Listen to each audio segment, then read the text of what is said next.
Audio Jungle.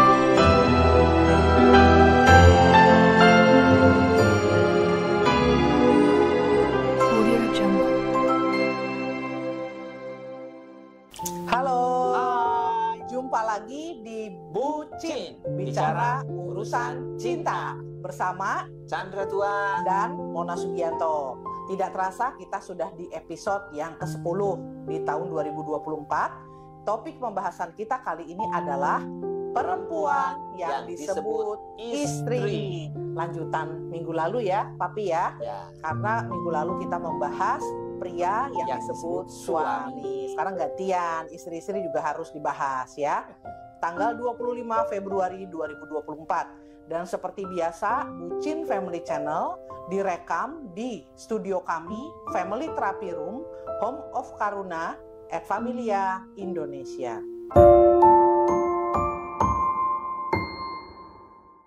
Sobat Bucin, di episode ini kita buat tema perempuan yang disebut istri. Kenapa itu penting dibahas? Yang pertama, dalam kehidupan kita semua itu memiliki peran-peran yang dijalankan. Untuk setiap peran, tentu ada ekspektasi atau semacam harapan terhadap orang yang menjalankan peran tersebut, termasuk peran istri. Bagaimana peran istri dijalankan? Tentu mempengaruhi kepuasan pernikahan. Jika ekspektasinya tinggi, tetapi realitanya tidak sampai, pasti akan menimbulkan masalah di kemudian hari. Yuk, kita bahas tentang perempuan yang disebut istri.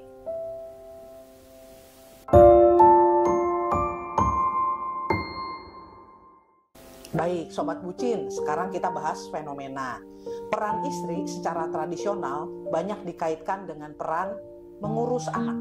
Jadi kalau ada pembagian tugas, suami, istri, kebanyakan istri itu kebagian peran domestik. Ini saya katakan ekspektasi ya terhadap peran istri secara tradisional. Lalu mengelola rumah tangga, apapun yang ada di dalam keluarga, di rumah tangga ya, baik pekerjaan rumah tangga, baik makanan dan lain-lain ya. Intinya itu menjadi bagian biasanya daripada istri. Dan tentu Sobat Bucin juga tahu, meskipun mungkin ada sebagian yang protes, kok gitu sih gitu ya. Tapi memang ada harapan kepada peran istri bahwa istri itu taat kepada suami. Itu ada di mana-mana ya, apakah ajaran agama ataukah norma-norma umum yang ada di masyarakat. Nah, itu umumnya yang menjadi ekspektasi dari peran istri. So, Sobat Bucin, kita bisa bayangkan kalau ekspektasi tersebut terhadap peran istri kemudian dalam tanda petik tidak terlihat atau mungkin dirasa kurang dijalankan oleh seorang istri. Contoh misalnya ya, tipe-tipe istri yang tidak patuh pada suami, istri-istri yang dalam tanda petik terlalu berkuasa gitu ya. Tentu itu akan menimbulkan pertentangan ataupun masalah ketika ekspektasi dari suami misalnya. Istri itu harus taat pada suami, sedangkan istrinya memiliki ekspektasi yang berbeda tentang dirinya, tentang peran istri yang nggak harus taat-taat banget lah gitu ya misalnya ya. Nanti coba kita dengarkan dari sharing maupun dari Sobat Bucin. Kalau ada yang punya kisah, bagus banget kalau mau sharing tentang ekspektasi terhadap peran, khususnya yang kita bahas sekarang adalah peran istri. Nah, sekarang saya akan bahas beberapa pengalaman berjumpa dengan pasutri-pasutri dalam berbagai setting, termasuk dalam setting konseling keluarga ataupun pernikahan. Ya, seringkali Sobat Bucin mungkin tahu bahwa kalau kita mengambil keputusan sesuatu, kalau kita tanyakan kepada para bapak, gimana Pak gitu, mau jadi nggak nih, mau jalan-jalan kemana, Pak jadi nggak, mau beli apa, misalnya gitu ya. Lalu para suami itu cenderung bilang, nanti ya, tanya istri saya dulu, gitu ya. Itu tanda-tanda apa tuh Sobat Bucin? Tanya istri dulu. Begitu udah tanya, kapan ditanya lagi, gimana Pak, istri Bapak gimana? Oke, istri saya oke, jadi deh gitu ya. Nah, itu salah satu fenomena tentang peran istri yang kemudian dikaitkan dengan pengambilan keputusan. Walaupun dirasa nih Sobat Bucin di minggu lalu kan ada salah satu ekspektasi terhadap peran suami adalah suami itu pemimpin. Tapi ternyata kenyataannya belum tentu ya Sobat Bucin, di mana banyak juga istri-istri keren yang kemudian mengambil peran untuk pengambilan keputusan. Mungkin tidak harus dituntut-tuntut, tapi kemudian menyediakan diri untuk turut mengambil keputusan, dan akhirnya para suami yang kemudian bilang bahwa tunggu ya, tanya istri saya dulu. Nah Sobat Bucin, apakah pernikahan Sobat Bucin termasuk pernikahan yang tunggu ya, tanya istri saya dulu ya? Mari kita bahas selanjutnya.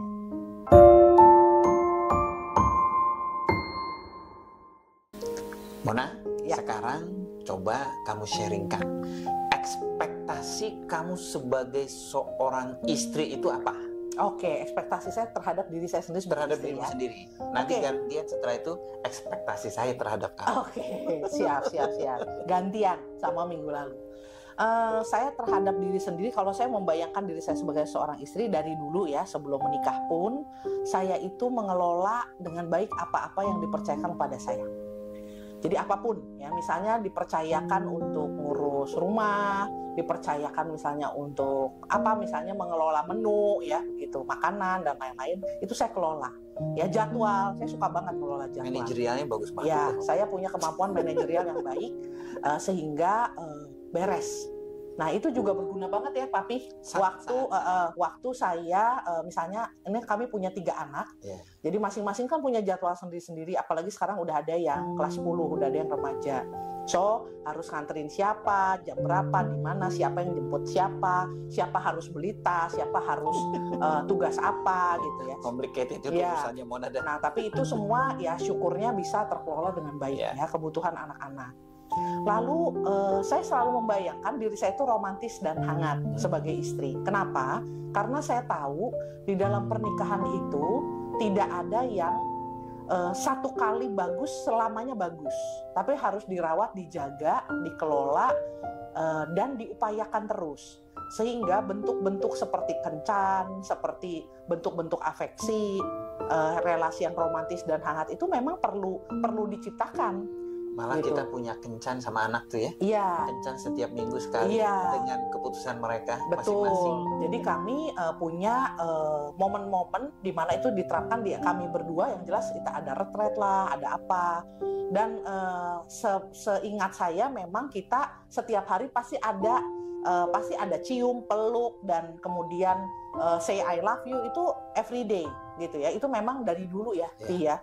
Gitu. Jadi romantis dan hangat itu kalau saya sebagai istri, menurut saya itu perlu terus dijaga.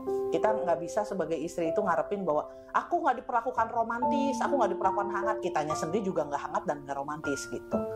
Lalu yang ketiga, saya itu punya ekspektasi kalau seorang istri itu harus pinter, harus skillful, jadi dia harus mengembangkan diri terus. Jadi mengembangkan diri tanpa henti. Iya, mengembangkan diri itu bukan cuma makan, mengembangkan diri lebar. Itu melar. Itu melar, salah ya. Sorry, bukan cuma soal melar, bukan soal ukuran maksudnya. Capacity. Baik intelektual, terutama skill sih. Kalau saya lihat misalnya nggak ada salahnya kan kalau istri itu bisa nyetir. Jadi kalau ada darurat atau apa gitu ya, kemudian bisa berkendara. Terserahlah kendaraan apa yang bisa disetir gitu ya. Kalau perlu naik sepeda ontel gitu ya, itu juga sebuah keterampilan. Kalau memang itu dibutuhkan kan, artinya perlu mengembangkan diri lah. Tadinya nggak bisa masak jadi bisa masak. Tadinya nggak bisa ngajar anak-anak, gara-gara anak-anak kemudian udah mulai masuk sekolah jadi bisa ngajar gitu. Apapun tapi mengembangkan diri, dan itu penting banget. Lalu yang keempat, kalau dari saya sendiri, ini kepada diri saya itu jadi istri harus otonom, harus mandiri, harus nggak boleh tergantung sama suami. Jadi nggak butuh. Terus nggak dikasih duit lagi sama bikin gawat ya. Oke, tapi artinya saya itu ngebayangin orang itu di dalam hidup ini perlu bisa memenuhi terutama kebutuhan-kebutuhannya sendiri ya. Tidak harus secara finansial ya, tapi misalnya kalau mau pergi nggak harus nungguin suami ya. Kalau pergi bisa pergi, suami lagi apa ya udah pergilah sendiri gitu ya. Lalu tadi saya bilang kalau bisa nyetir itu bagus banget, misalnya berkendara kemana. Terus keputusan-keputusan hal-hal sederhana jangan apa-apa tanya suami gitu. ambil keputusan sendiri selama itu kemudian sudah dibahas bahwa apa sih yang akan diputuskan memang oleh Tanggung istri. jawabnya Iya, masing-masing, sesuai dengan pembagian peran dan pembagian tugas ya, pembagian tugas antara suami istri. Tapi kalau saya membayangkan, saya tuh senang sekali otonom. Malah kadang-kadang karena terlalu otonom, saya nggak tahu, mungkin suami saya kadang-kadang saya putuskan dulu baru ngomong ke dia gitu ya. Saya akan ngomong, bukan mau diem-diem, enggak. Tapi saya udah keputusan, jadi udah ada A, baru saya ngomong, aku ini ya, padahal bukan nanya gitu. Cuman ngasih tahu. Karena otonom, apa yang akan saya lakukan, kepada siapa saya akan ngapain gitu, itu otonom. Lalu yang terakhir, kalau saya dikaruniai anak, waktu itu ekspektasi saya sebagai istri yaitu saya jadi ibu yang baik. Kalau saya punya anak ya saya harus jadi mama yang baik. Kebutuhan anak saya terpenuhi, saya bisa mencintai, dan anak-anak saya bertumbuh menjadi pribadi-pribadi yang sehat, merdeka, bertumbuh dengan optimal. Nah itu adalah ekspektasi saya kepada diri sendiri. Oke, sekarang gantian papi dong, ekspektasi kepada aku. Iya. Ekspektasi terhadap Mona sebagai istrinya Chandra. Jadi yang pertama-tama itu harapan saya itu adalah dia percaya. Walaupun ada satu peristiwa atau beberapa peristiwa membuat dia itu nggak percaya pada saya. Jadi waktu itu pernah ada satu kejadian ya tentang dia datang ke Lampung, kemudian karena saya kelelahan dan dia datang ke Lampung tuh pakai bus gitu ya. Dan lupa saya jemput pagi-pagi buta, pagi-pagi jam 5. Itu kita belum merit ya? Belum merit. Saya pertama kalinya mau ke Lampung. Iya. Untuk berkenalan dengan orang tua dan lain-lain, papa mama. Betul. Ya waktu itu. Jadi di pengalaman ini dia langsung sakit hati gitu ya, dan terbawa. Sebetulnya mungkin bukan sakit hati, tapi saya nggak percaya bahwa dia itu bisa mengatur waktu. Hal sederhana sobat bucin, cuma jemput doang jam sekian, which is itu katanya udah pasang waker dan lain. Jadi saya kurang percaya soal pengelolaan waktu dia. Betul, itu sampai sekarang sih. Takut telat gitu loh. Gitu. Nah, jadi itu saya bilang ya harusnya dia percaya sama saya, tapi ya itulah ya, masih harapan ekspektasinya. Kemudian yang kedua adalah partner kerjasama ya. Jadi di awal-awal itu saya bilang, Mona, kita ini bisa kerjasama nih, wah kita bisa jadi great team nih gitu ya. Malah mencibir gitu kan, nggak percaya, ya sama juga tuh gitu ya. Tapi akhirnya dalam satu proses Mona itu bisa diajak jadi partner yang baik, termasuk kegiatan kita ini ya Mona ya. Iya betul. Okay, ya. Kegiatan dalam rangka kami bersyukur 20 tahun pernikahan kami. Makanya bikin Bucin Family Channel ya. Tapi sekarang udah dong, kalau partner kerjasama udah bisa dong. Udah bisa. Udah masuk kriteria. Oke, siap. Kemudian teman yang sepadan ya. Jadi saya memang membutuhkan seseorang yang kita ya bisa deep talk gitu ya, diajak bercanda, diajak hangout gitu. Betul-betul ketika kita saling memberikan ide, argumentasi gitu ya, kita bisa melihat perspektif-perspektif yang bisa menumbuhkan. Itu yang ketiga. Kemudian yang keempat, saya juga berharap bahwa istri ini orang yang suka diajak adventure, berpetualang ya. Karena apalagi saya melihat ya anak saya 3 cowok semua gitu ya. Jadi kita biasa tuh ya, kita ajak ke alam sering banget. Iya. Dan Mona top juga lah, dia seneng banget tuh ke alam gitu ya. Jadi kayak camping, ya, naik gunung, walaupun saya ngos-ngosan tapi tetap berusaha sobat bucin. Yang penting nyaman aja gitu, hotelnya atau tempat tinggalnya gitu ya. Ya, jadi itu adventure karena itu penting, termasuk juga untuk pendidikan anak-anak ya. Nah, satu menurut saya yang membuat saya itu terpesona gitu ya sama Mona itu, karena dia itu cerdas gitu ya. Jadi saya adalah orang yang mudah terpincut gitu ya sama wanita cerdas. Gawat. Wanita cerdas tuh banyak banget. Tapi kalau ini cerdas banyak banget. Tapi kalau ini cerdas spesial gitu ya. Jadi makanya dia yang terpilih nih kayaknya gitu. Nah, kemudian satu yang by the way, kenapa harus cewek cerdas? Nggak cerdas kan sebenarnya nggak apa-apa juga. Ngapain itu jadi ekspektasi? Cerdas gitu? Itu tuh karena apa yang kebayang apa waktu sebelum menikah? Jadi ya kalau aku kan punya kebutuhan tuh misalnya berbincang gitu kan, ngobrol, karena orangnya yang ini out of the box juga, manusia yang ini nih, gitu kan. Maksudnya itu. Nah, jadi kadang-kadang kalau nggak nyambung, biar nyambung. Kalau nggak nyambung gawat banget tuh lalit gitu ya. oke. Terus kemudian juga ya masalah pengaturan, masalah kemandirian gitu ya, masalah tentang membuat keputusan-keputusan, itu saya berharap memang dia punya otonominya juga sendiri gitu. Karena kan ini tuh ekspektasi tuh semua beda-beda ya sobat bucin. Iya. Barangkali sobat bucin ada yang seneng cewek yang tipenya manja-manja gitu ya, yang nggak otonom. Misalnya itu kan ada Boleh macam-macam. juga. Iya. Tergantung dong ya, Iya. tergantung Ada kepribadian. juga yang ngeharap cewek itu, ini aduh beneran nih, saya pernah denger. Ada yang ngarep cewek itu nggak terlalu pinter, Oh, iya. supaya nggak songong. Maksudnya kan supaya nyebelin nggak dijajah juga Iya. kali. Nah, itu kan jadi tergantung aja. Ada yang seneng cewek yang pinter, tapi resikonya suka ngejajah gitu kan. Ya udah deh, terserah sobat bucin deh. Oke, next Pi. Oke. Nah, ini yang terakhir tapi menurut saya ini juga yang paling penting ya. Jadi ibu yang baik bagi anak-anak, artinya dia bisa merawat gitu ya, membesarkan, mencintai anak-anaknya. Dan bukan itu aja, ibu yang baik juga dia bisa memberikan challenge ya, mendorong anaknya sehingga dia punya pencapaian-pencapaian. Dan itu Mona juga ada. Oke, jadi bukan cuma dalam tanda petik manjain, kasih Yes. makan yang cukup, tapi Yeah. men-challenge anak gitu Yes. ya. Wah, kayaknya ini bagus banget kita bahas di parenting abad 21. Oh, itu Wah. nanti topik kita berikutnya. Ya, topik minggu depan ya sobat bucin. Nah, nilai lagi ya. Seperti minggu yang lalu. Oke. Ini Mona isi. Mona menilai Mona, Iya. Chandra menilai Mona untuk peran ya. Oke, dibalikin dulu. Tuh, supaya inget apa aja. Iya.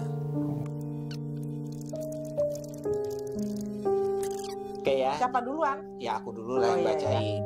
Jadi ini Oke. adalah ekspektasi Mona menjadi seorang istri, gitu ya. Terus Dari menilai. persepsinya dia sendiri. Bukan penilaiannya kan maksudnya. Ya, Iya, dia iya. nilai. Ya, Jadi Mona, penilaian saya. nah, penilaian Mona ya. Yang pertama adalah mengelola. Dia kasih 9. Saya kira juga pas lah. Romantis 8. Tapi sebetulnya dia lebih romantis nih daripada 8. Oh, oke. Ini Harusnya ini- misalnya lebih tinggi Ini nih. minder. Minder, kalau ini minder.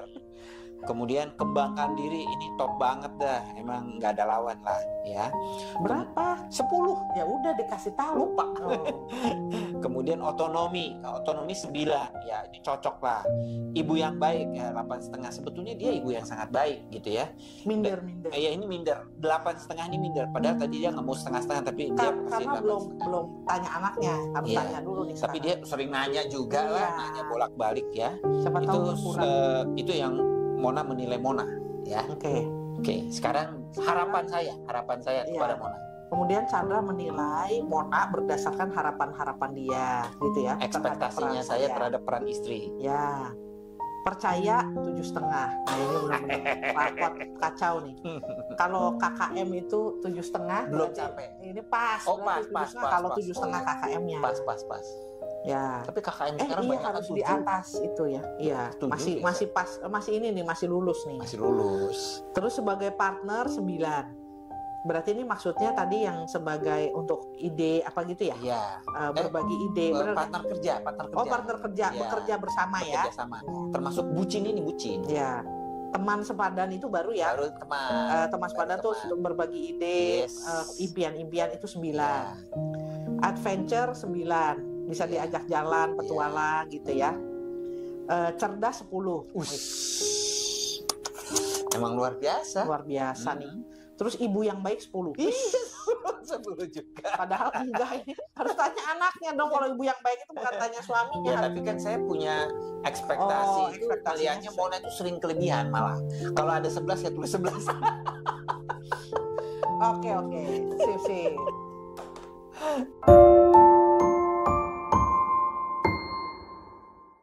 Sobat bucin, jadi apa yang bisa disimpulkan dalam perempuan yang disebut istri? Yang pertama adalah memahami peran-peran itu penting. Dan kemudian yang kedua, menyadari ekspektasi dari peran yang dijalani juga penting. Dan hal ini butuh dikomunikasikan, seperti yang tadi juga sudah kita peragakan gitu ya. Iya, dan kemudian ya evaluasi ya, lebih sering ya. Betul. Nah, jadi ketiga, mari kita coba jalankan peran-peran tersebut dengan sebaik mungkin. Khususnya saya sebagai peran suami dan Saya sebagai peran istri. istri.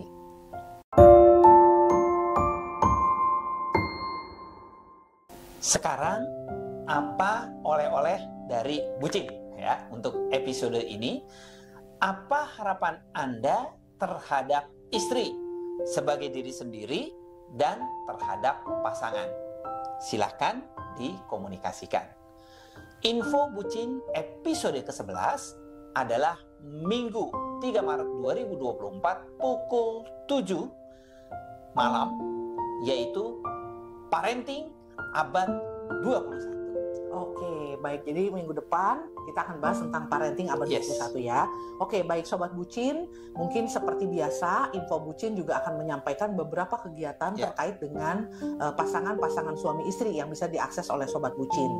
Jadi Sobat Bucin, seperti yang sudah digaung-gaungkan selama beberapa episode terakhir kita akan ada marriage retreat atau retret pernikahan di Bandung, di Pratista. Silahkan informasinya ada di sini, dan nanti di akhir video ini juga akan ada informasi atau flyernya. Silahkan Sobat Bucin ajak pasangannya, mari kita selama 3 hari 2 malam di bulan Maret ini, kemudian kita sama-sama berdua untuk mengevaluasi, merefleksikan tentang pernikahan, membahas tentang gratitude, rasa syukur, the art of giving, seni memberi. Ya, jangan lupa daftar ya Sobat Bucin, ajak pasangannya, kita ketemuan di sana.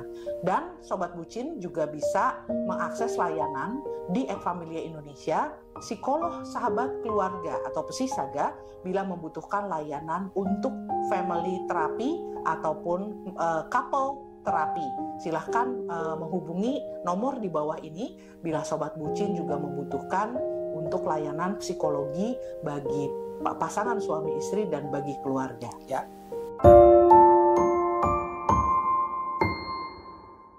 Sobat Bucin, kita sudah sampai di penghujung acara kita.